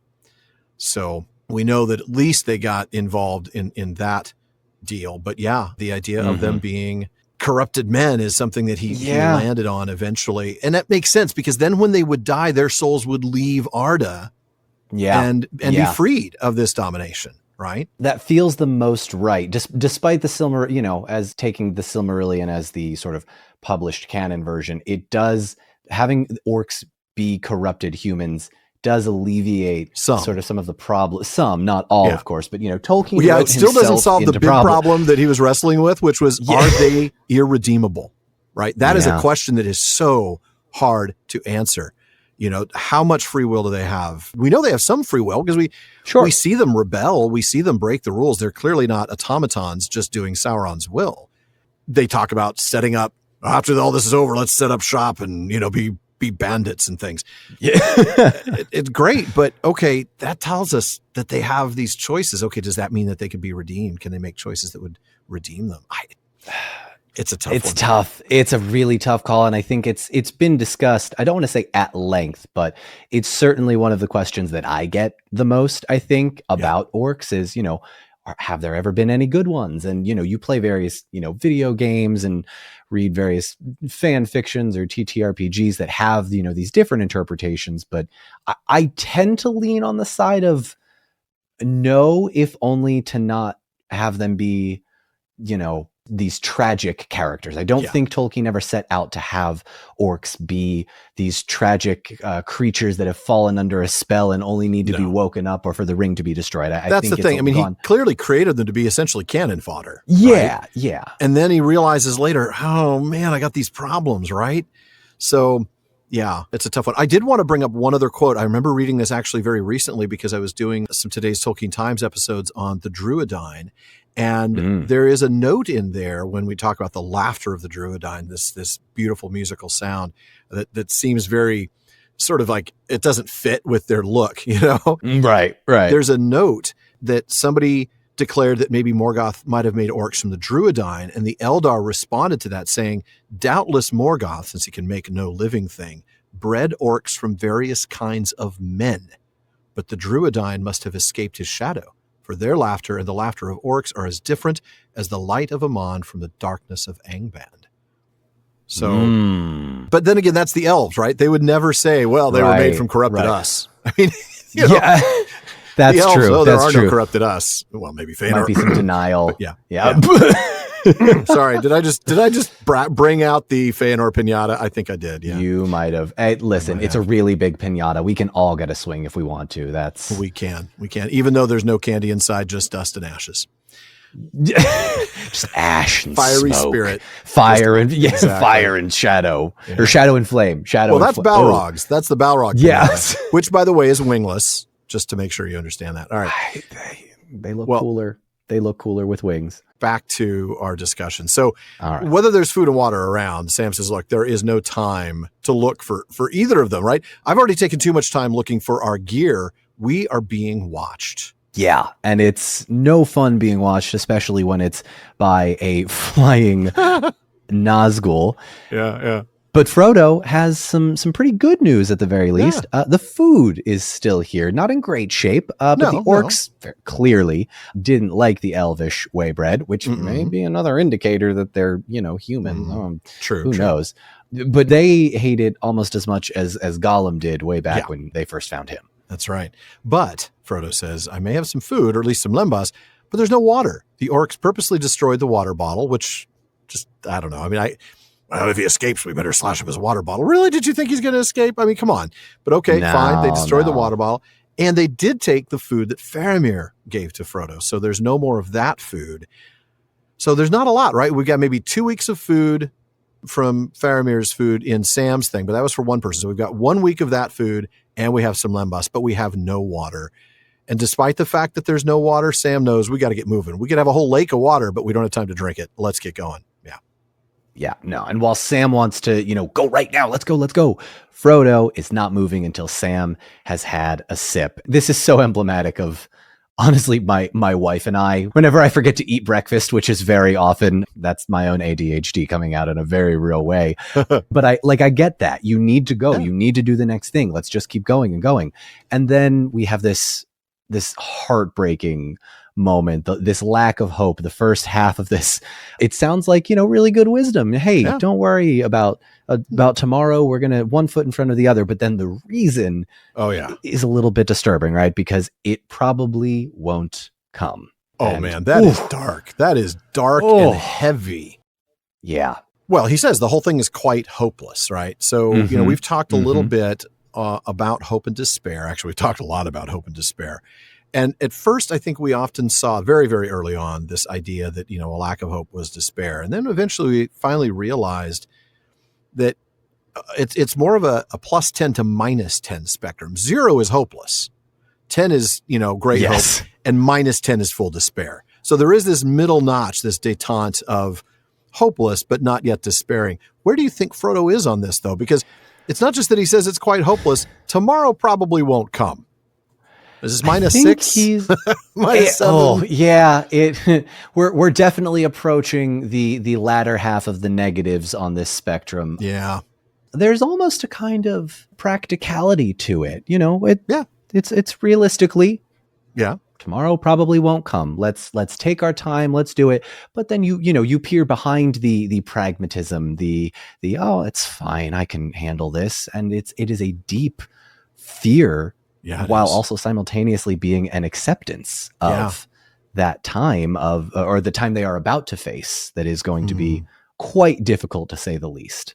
Yeah, that is true. It will. Shall we move on as fast as Sam wants to the next portion? I don't want to because it's the last part of the chapter, but I think I probably need to. Will this wrap our reading time together? It will, my friend. Yeah. So I'm going to skip a couple paragraphs. All right. We've got plenty to talk about. We do. At length they came to the door upon the outer court, and they halted. Even from where they stood, they felt the malice of the watchers beating on them. Black, silent shapes on either side of the gate, through which the glare of Mordor dimly showed. As they threaded their way among the hideous bodies of the orcs, each step became more difficult. Before they even reached the archway, they were brought to a stand. To move an inch further was a pain and weariness to will and limb. Frodo had no strength for such a battle. He sank to the ground. "I can't go on, Sam," he murmured. "I'm going to faint. I don't know what's come over me." "I do, Mr. Frodo. Hold up now. It's the gate. There's some devilry there. But I got through, and I'm going to get out. It can't be more dangerous than before. Now for it." Sam drew out the elven glass of Gladriel again. As if to do honor to his hardihood, and to grace with splendor his faithful brown hobbit hand that had done such deeds, the vial blazed forth suddenly, so that all the shadowy court was lit with a dazzling radiance like lightning, but it remained steady and did not pass. "Gilthoniel a Elbereth!" Sam cried. For why he did not know, his thoughts sprang back suddenly to the elves in the Shire and the song that drove away the Black Rider in the trees. "Aya Elenion an Kalima!" cried Frodo once again behind him. The will of the watchers was broken, with a suddenness like the snapping of a cord, and Frodo and Sam stumbled forward. Then they ran, through the gate and past the great seated figures with their glittering eyes.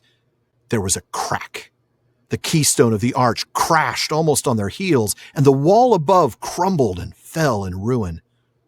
Only by a hair did they escape.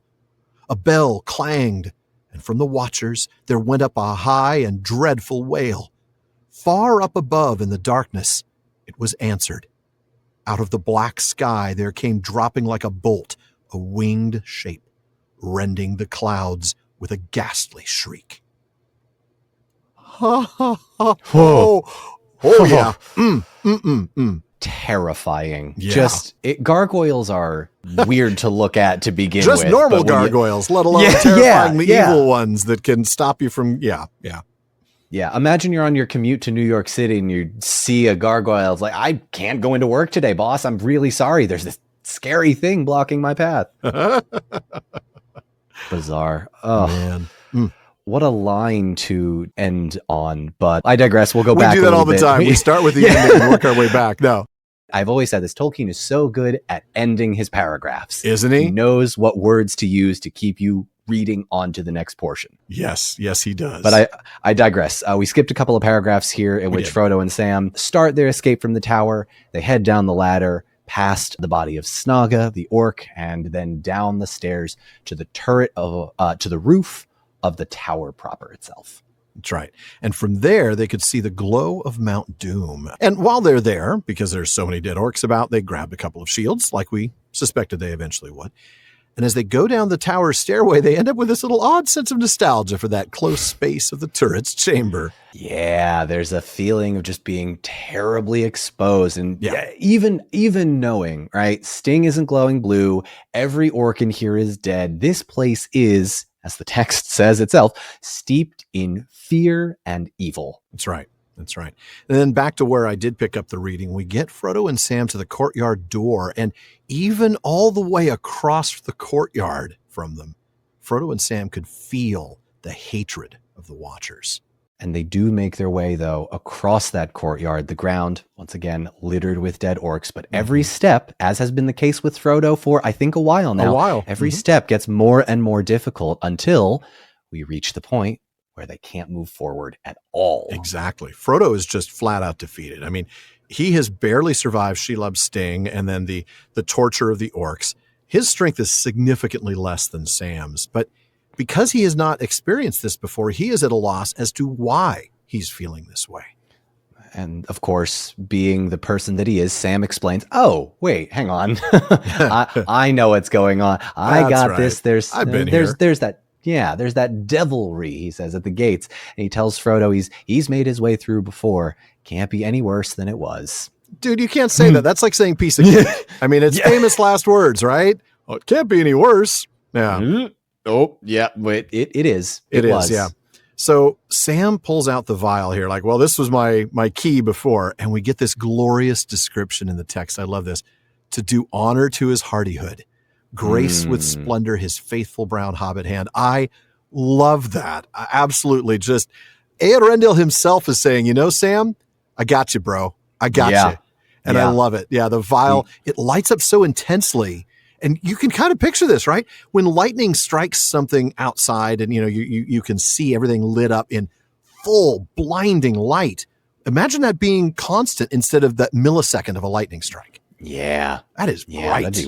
It'd be very bright. I'm often thinking about, you know, new ways to interpret Tolkien when I'm on this podcast, and you are actually reminding me of something. It occurs to me now, Tolkien has kind of a theme of people bringing forth objects that they really have no business doing. Like, look at this dirty ranger, and oh my gosh, that's the sword. That's the sword, the one that cut off the ring from Sauron's hand. Yeah, yeah. And Legolas, I believe it's Legolas and Gimli even see Aragorn differently as he sort of proclaims himself to be king in front of Éomer. And here we have something similar. We've got this wonderful description of Sam's hand and sort of the simple nature of his livelihood, the farm hand, the peaceful, quiet. I want to talk about that actually. You know, this brown hobbit hand, right? Let's talk about this because it's an interesting point, and I think. Well, first of all, we know that the Harfoots of the three breeds of hobbits, right? The Harfoots, the Stoors, and the Fallowhides. The Fallowhides are fair of skin. The Harfoots were browner of skin than the Stoors and Fallowhides. We've also seen Sam's hands described as brown in at least one other place. And it's back when Frodo lays his head on Sam's lap, we read, upon his white forehead lay one of Sam's brown hands. Talk about that with me. It's a big part of the Tolkien conversation today, I think. Yes. And I regret to inform any listeners that aren't aware, I am kind of at the center of that discussion in a very real way, just because of what has sort of happened to me in the past. For those that are maybe unaware, I made a video basically explaining that you can have people of color within the Rings of Power universe, within Middle-earth, and across all adaptations. And of course, everyone is welcome in various adaptations. But to look back at the text, yes, the Harfoots were described as browner of skin. The others, the Stoors, the Fallowhides, are a little bit whiter, as it's described. There's so many different interpretations of that. And I've seen, is this a commentary on Frodo being sort of a white landowner and Sam being like his kind of servant, or like an indentured servant? Is this a commentary on like interracial thing? I've seen the gambit. My comment section on TikTok back when I lost my account. Yeah, I got banned because I got mass reported, of course, for making a video calling out this sort of. I got banned when I did the video calling out the people criticizing Black Aragorn on Magic the Gathering. Same people mass reported me. Yeah. Weird that just keeps happening over and over and I'm over stunned, again. I tell you. It's my shock face. Yeah. All of that is to say, I find the description of Sam's hand not necessarily to be pointed. Like, he's not actively trying to have I don't read it as Tolkien trying to have any kind of commentary about it. Just simply describing Sam's hand. And I think, as with so many things in Tolkien's world, it's up to the reader to decide how to read into that sort of thing. Exactly. Instead of the purpose domination of the author, it is applicability, and readers can read what they choose to read. Yeah, I mean, I think honestly, it's two things. It's the fact that he's most likely a Harfoot. I don't think we're ever told what breed of hobbit he is, but if he's got a brown hand and Harfoots are described as browner of skin, it fits that he's a Harfoot. I do believe that Frodo is a Fallowhide, but I'm not 100% sure. Don't quote me on that. So that certainly fits. I also think, of course, he is a gardener. He does work outside. He's probably tanner than Frodo and Bilbo, who are the gentrified landowners, you know, sitting in luxury in their hobbit holes, right? I mean, we know that Bag End was one of the nicest homes around. Bilbo was wealthy. Frodo was wealthy. So yeah, like you said, there's that discussion of, well, is this a commentary on, the rich landowner and the servant who's, of color? I don't know about that, because like you said, I don't think Tolkien was trying to make commentary, but you can read it that way if that's what you want. You certainly can. A lot of people do. I mean, like I said, I've seen it run the gambit. The brown hand is just the dirt from Mordor, and he's really, and there's so many different, like I said, interpretations of this that I don't really adhere to any one. Yeah, I don't know that there is an answer. Yeah. Yeah. I mean, Tolkien changed his mind all of the time. It's possible. It's like, too. oh, did I say brown hand for Sam? I meant, he was paler than Frodo. Like who knows? Who knows? No, but it is an interesting thing to talk about. And like you said, it is very relevant today. I think a lot of people are looking at these passages. The other character that's described as brown in that way, the moment when Sam sees the Haradrim fall, or the Southron fall right in front of him. Yeah. And he's described as brown as well. And there's some stuff there to talk about for sure. Oh, there's a discussion to be had for sure. And again, it's one of those things where, this has been spoken about at length, and we can't go back to the professor himself and ask. And, I'm sure that, minds smarter than mine have thought about this far more, but you mean anyone? Oh, I had to, man. Me. Woo. You got me. On my last episode, my God, I didn't even see it coming. Didn't even see it coming either. Here I was trying to be all philosophical and tighten my academia tie and be all nice. And you're just coming in with the zingers. I know. I listen. All right, 10 out of 10 on that one. Thank you, sir. I appreciate it. Yeah, it is an interesting discussion then, and one that I have been happy to be a part of, and grateful that it has been, for the most part, at least in various communities since, handled with a modicum of understanding and compassion. Yeah, I agree. For the most part. Absolutely. Yeah. Well, let's go ahead and move on and get back to the discussion of the events of the chapter. But I think that was a really interesting conversation. Glad we had it. Nice little sidebar. Yeah. So going back to it, Sam cries out to Elbereth, which, if for those unaware, this is Varda, one of the Valar, as he recalls the words that drove away the Black Riders all the way back in the Shire. That's right. Remember, taking us back to that moment, Frodo was hiding. He was tempted to put on the ring, and that's when we read, but at that moment there came a sound like mingled song and laughter. Clear voices rose and fell in the starlit air. The black shadow straightened up and retreated. It climbed onto the shadowy horse and seemed to vanish across the lane into the darkness on the other side.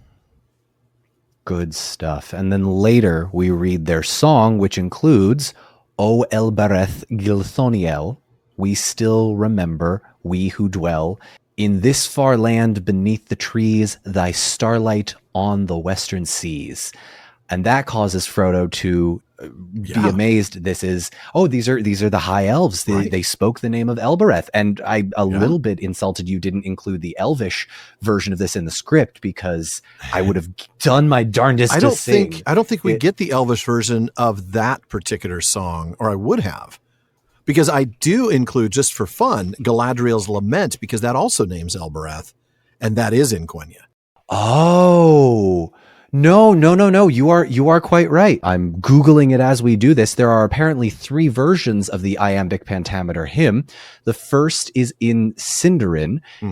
A Elbereth Gilthoniel Silivren Penamiriel. That's the beginning portion. We hear that in Peter Jackson's version. Yes, we do. Fellowship of the Ring with the Wood Elves. And okay, I say this every time, and I'm so happy to point it out every time. I learn something new on this podcast. Yes. Every time I'm on, and it is just delightful. You're doing I do too, and I'm writing the thing. It's great. Oh, amazing. Good stuff. Well, like I said, I did include Galadriel's Lament here, because when the Fellowship sailed from Lorien, this also named Elbereth, and I always find any excuse I can to read some Quenya. Ansi tintale varda oyoloseo, ve fanyar mariat elentarior tanne, ar ilie tierer undulave lumbule, arsinda noriello caita mornie, id falmalin narimbamet, arhisie untupacalcirio mira oiale. I love that. I love that. Alan. Every time I love that. You're just going to pull that out of the last episode? Like, hey, look at this neat party trick I've been keeping. Wow. Look at you go. Okay. I'll translate it into the commentary into Western, if you will. Yes. For now, the kindler Varda, the queen of the stars, from Mount Everwhite, has uplifted her hands like clouds, and all paths are drowned deep in shadow. And out of the great country darkness lies on the foaming waves beneath us.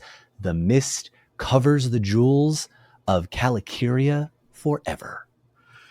Yeah. So Varda has, in essence, separated Valinor, separated the Undying Lands from Middle-earth. All paths are drowned deep in shadow, and darkness lies on the waves. The mist covers the mountain, Calicuria, forever. And this is why it's Galadriel's lament, right? She aches to be able to return. And, thankfully, of course, later she succeeds. And, it's the film version, right? Says, I will go into the West. It's powerful, powerful stuff. It's really, yeah. And it sort of harkens back to that thing we've been discussing as a theme, the long defeat of the elves, that yearning to get out of here. Let's go back to where it's not horrible. Yeah, exactly. Where there is no Sauron, right? Yeah. But, it's of course do we leave Middle-earth, not to directly quote the Peter Jackson movie, but do we leave Middle-earth to this fate? What is our responsibility to this land we helped shape in such a massive way across 3 ages? Yeah, absolutely. Yeah. So Frodo adds to Sam's cry with his own cry, calling on Eärendil, the brightest of stars, as Sean and I talked about in the philology fair. I almost feel like I need to have Sean say Eärendil, like I need to splice that in. So it's his, like I can never even get to name Eärendil. That's Sean's job. Good to know. And then you can also combine with the Hobbit's strength of will. Yep. You've got the File's light. These 2 cries break the will of the evil watchers, and the hobbits incredibly stumble past, and they begin to run. And it's just in time too, because the archway begins to crumble, followed by the wall above it. Yes. Which, look good out. timing or a curse broken? Is the curse literally holding up? Is it so evil that all it needed was just the right words at the right time to crack?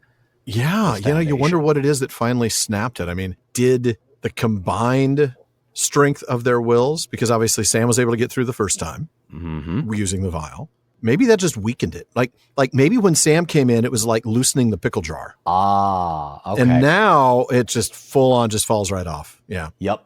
No, I like that. That works. That works for me too. So we get the same terrible alarm bell that rings, the same terrible shriek that comes from the Watchers that we saw earlier in the chapter. And here's that from the second episode on this chapter. So 2 episodes ago.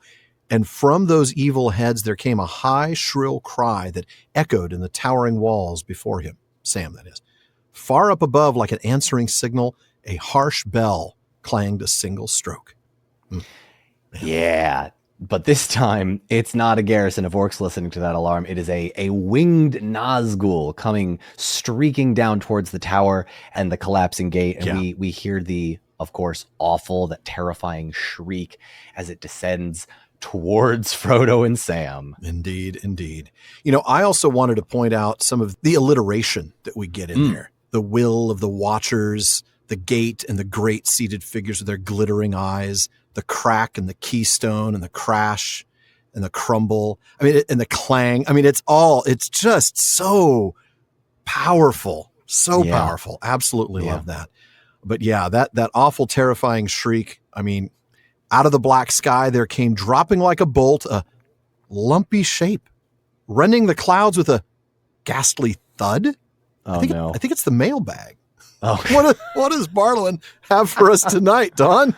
Oh, well, our own alliterative Barleyman's bag has an older question that's been hanging around, but this seems probably as good a time as any.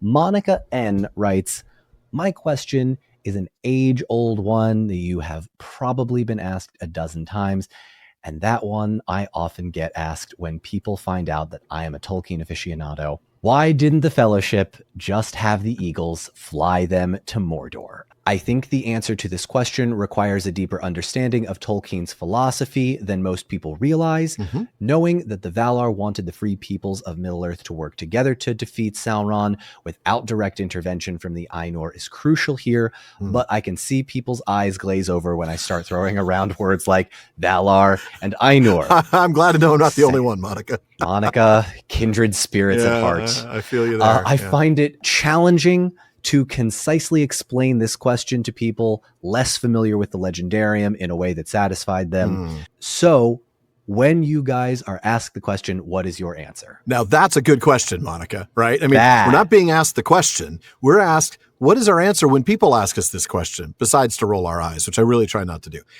So, Monica, your answer is actually a good one. It is simply not the Eagles' fight, nor is it the fight of their boss, Manwë. Early on in the history of Arda, the Valar intervened directly, bringing the Eldar to Aman, and frankly, it doesn't even end all that well for either the Valar or the Eldar in that regard. Nope. And I think in that case, the Valar learned a very valuable lesson. Let the children of Iluvatar solve their own problems. And on a large scale, let's be honest, the Legendarium is simply not about the exploits of the Valar. And I know people are going to be like, what are you talking about when you say this next part? Or even of the elves, folks. It's about the way men learn and grow into the wise and independent rulers of Arda, because that's the eventual fate of Arda. And having the Eagles fly in and solve a problem created by men, that's just not going to do the thing. So for those people that, when you're talking to them and they don't know and don't want to know the Silmarillion, don't explain the Valar and Ainur. You can just tell them concisely that the Eagles are servants of the king of the little g gods of the world, of Tolkien's mythology, and that those gods expect mortals to solve their own problems because mortals created it. Besides, if they did take care of the problem, I mean, here's the real answer right there. Just wouldn't be a story to tell. But I do think Dawn might have a more interesting take on this, because I know you got something with the Eagles. Oh, you left this until the very last episode, and I cannot thank you enough. I do. Yes. So typically, because I get this in TikTok comments a lot, I just tell people, Google The Unpredicted Party. Yes. Which is a TTRPG, a tabletop role-playing game similar to Dungeons and Dragons, Pathfinder, any number of theater of the mind games that take place in your imagination.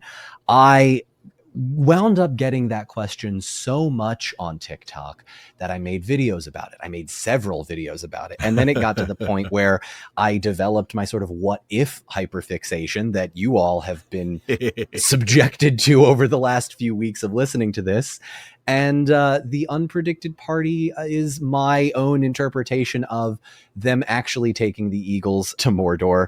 Because even though I think it's a bad idea, I do love the idea of the Valar potentially getting involved, the Eagles getting involved. It almost harkens back to, well, if they do take the Eagles, it's basically just like the second last alliance of elves and men, because the Eagle gets tempted by the ring and, rules Middle-earth as their bird overlord, and it's now up to whoever's left. As their bird overlords. I mean, yeah. If someone gets the ring, they're the new ruler of Middle-earth, essentially, if they are powerful enough. Yeah. Gandalf with the ring, the Balrog with the ring. It's quite the thing. Sorry, alliteration. I have to.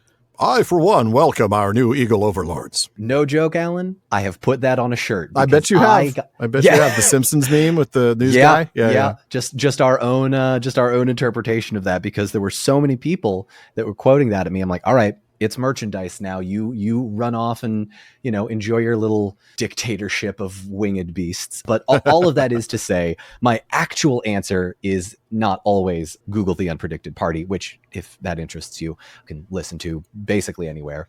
But it is also, I got to get the shameless plugs in, right? It's my last episode. My thing is always, the Eagles are not a taxi service. Right? They are in the same way that, like, you don't necessarily want to help a sibling who's annoying you because you know that they can, like, do the thing. Like, you don't want to take the trash out every time. Have your sibling do it and learn some responsibility. Fight your own battles. Because the Eagles are a lot smarter than I think a lot of people give them credit for. And they're like, I'm not touching this one. No, I'm done. I'm absolutely out. Not. If things get real bad, I'll save you, Gandalf. I like you. You're my favorite child. But, it's he is. I'm sorry. No, he clearly is. He's got a relationship with Thorondor Thorondor's the original guy. He's the OG Yes. eagle. Yeah. Yes.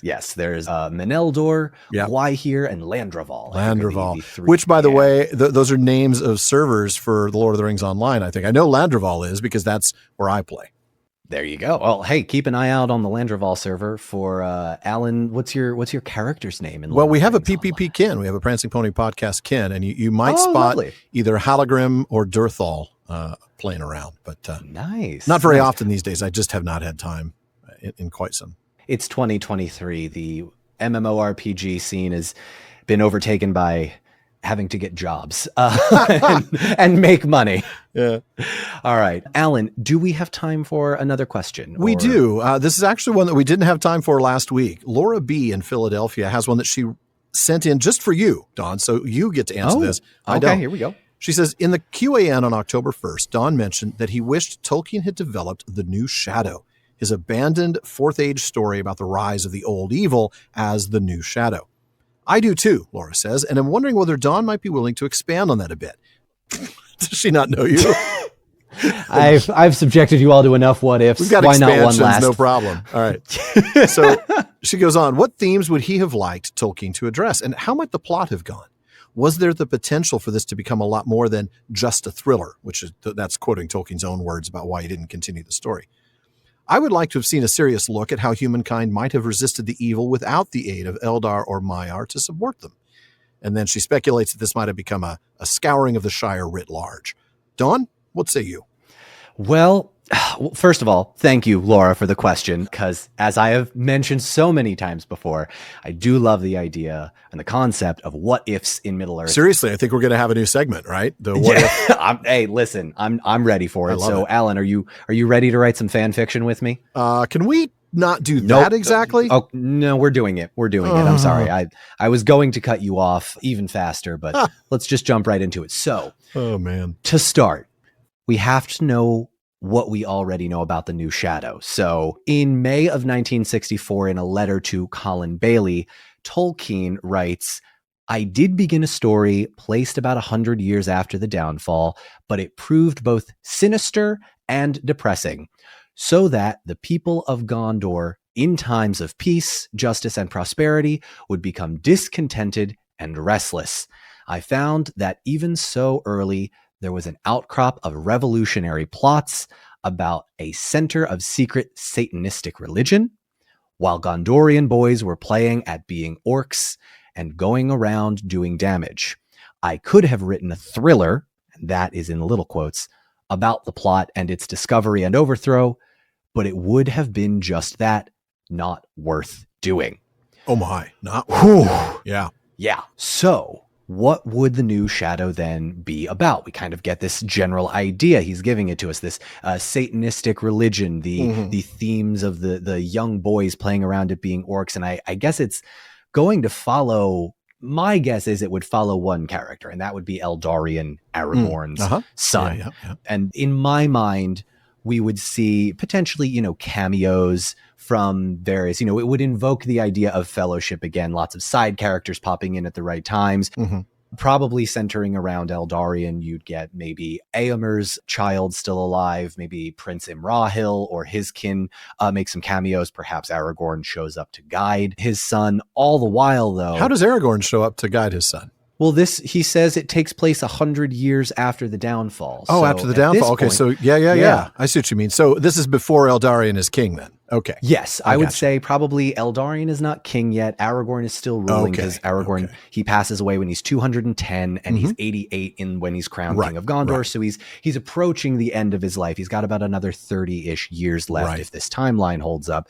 So I see this as a sort of coming of age moment, and we would have, the various themes of good and evil, themes like regression, falling back into that sort of industrialized, I almost want to call it hellscape because of the way that Tolkien sort of envisioned that happening. But again, that resurgence of evil that has time and again come up because of not just the ring at work, but also evil, the concept of evil at work. I do also think, and this is again, just my opinion on sort of what I have surmised from it, I think it probably would have been Tolkien's weakest writings, because I don't necessarily think that Tolkien's strength is a sort of a thriller. His strength No. lies in that slow burn, overarching journey, exploring the themes through various characters.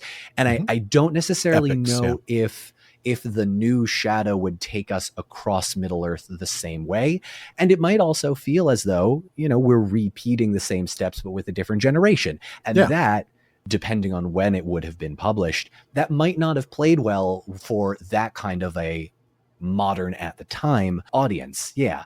And also, as scary as Tolkien can write, and Paths of the Dead, Shelob, you and I have discussed this many times. The Barrows. Yeah, exactly. That's scary. But I don't necessarily think the thrill is where Tolkien lies. This is more along the lines of something you would find in maybe like a James Patterson book or a spy thriller from the Soviet era or something. Eldarion as Jack Ryan. Yeah. It's like a Tom Clancy series, taking down the bad guys. Yeah. Something similar to that. And to me, I wish we could have seen it, but I'm okay having not seen it. I am definitely okay having not seen it.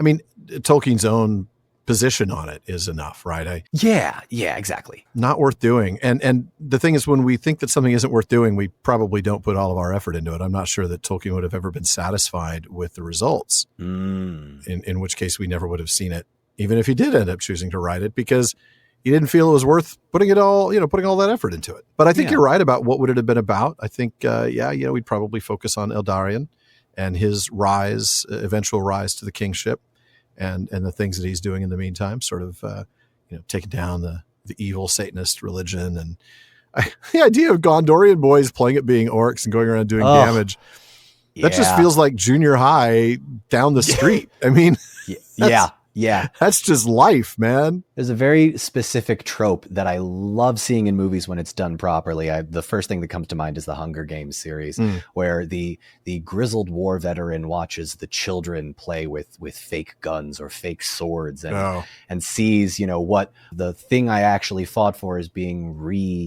rehashed again in play. And that is a commentary all on its own, and you could probably have an entire episode about that idea. But I don't necessarily like the idea of Aragorn walking through the streets of Minas Tirith and seeing little kids pretending to be orcs. That feels vandalism, like, and because the threat is still very real. The threat is still very real. I wasn't thinking anywhere near that philosophically. I was just picturing a bunch of kids on e-bikes, running around, because that is like the scourge around here. Man, all the junior hires. Now I'm just picturing riding e-bikes through Minas Tirith up the various levels. Exactly. I was as well. That's exactly what I'm doing. And like yelling at people and throwing things at them and never wearing helmets and cutting people off, and Same vibe, and we don't need that. Get off my lawn. I'm showing my age. All right, folks. That does wrap it up for another episode of the Prancing Pony Podcast. Now, we're off next week for Thanksgiving, but please be sure to join us again December 3rd when the Nerd of the Rings joins me and 8 of our listeners for our 25th Questions After Nightfall. That's only done once a quarter. It's hard to believe we've been doing it for that long. Wild. Yeah, it's also hard to believe, by the way, that this is the end of our run together this season. It feels like it's been too short. It really has been, but also simultaneously, this is one of the longer chapters to read because it is so intense and full of emotion. It's very dense. Yeah, it really is. Yeah. Man, I am going to miss you though, Don. It's been a real privilege working with you. Likewise, the feeling is mutual. And I do want to give a huge thank you, of course, to the entire Prancing Pony podcast team. Yeah. Jordan Rannells, the editor, Barleyman, Becca Davis, social media manager, Casey Hilsey, event and Patreon community coordinator, and partner in crime, Katie McKenna, graphic artist, Megan Collins, and of course, website guru, Phil Dean. Thank you all. It's been an absolute pleasure being back and also seeing this well-oiled machine still going despite everything. And you can sort of fill in the blanks on what you want everything to mean. Well, there's a lot. We've talked about some things. By the time this episode comes out, I imagine most folks will have at least seen on various social media all the things that have taken place, including, my own mother's passing, and then unexpectedly the deaths of both my mother-in-law and my father-in-law within 2 days of each other. It has been quite a difficult road lately, and I'll tell you what, I'm ever more grateful for the podcast, for the community, and for the team to sort of help get me through this very difficult time. But folks, do please check out theprancingponypodcast.com. That is where you're going to find show notes, outtakes, Prancing Pony Ponderings, our online storefront where you can get PPP merch, including the all-new chapter art from Megan, which by the time you see this, we actually had her do 2 pieces of art for this chapter. So Ooh. You're going to love that second one that comes out for 307 and 308. Looking forward to it. A reminder, folks, you'll also want to visit our library page. The Prancing Pony Podcast is, of course, a podcast about the books. So if you're interested in any of the books that we've mentioned here on the show, you can find a link to it in our library. We do get a small amount of compensation when you make that purchase. I do want to, before we go though, I believe this may be the first episode I've been on that you have not mentioned Hammond and Skull. This may be, actually. You're right. I'm almost always quoting them at some point.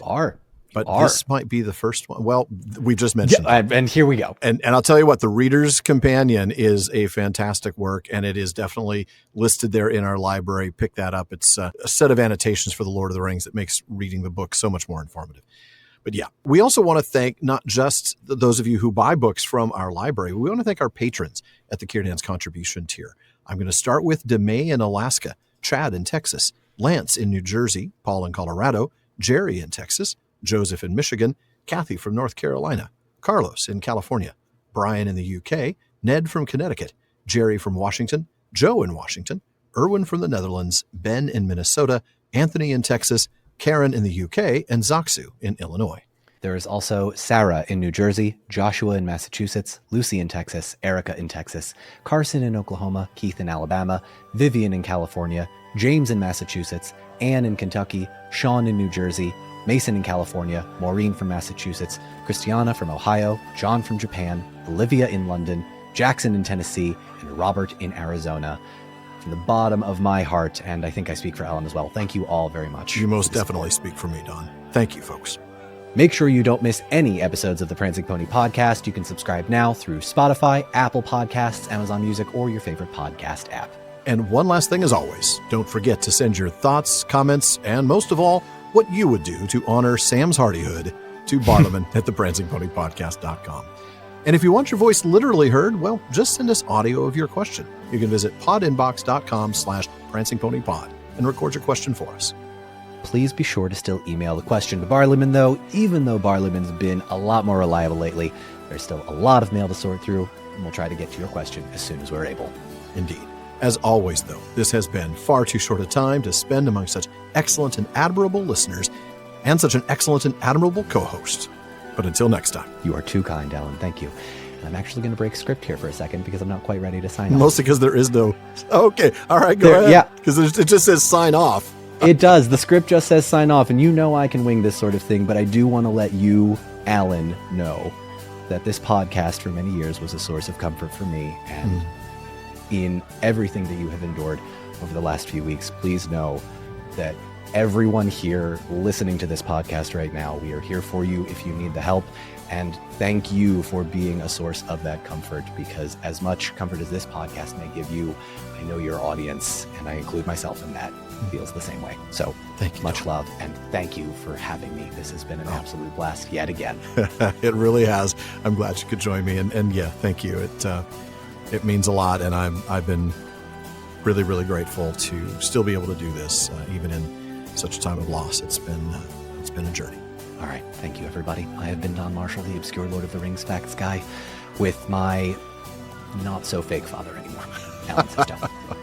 We'll see you all next time. Nerd of the Rings, don't let me down on this one. Go get 'em.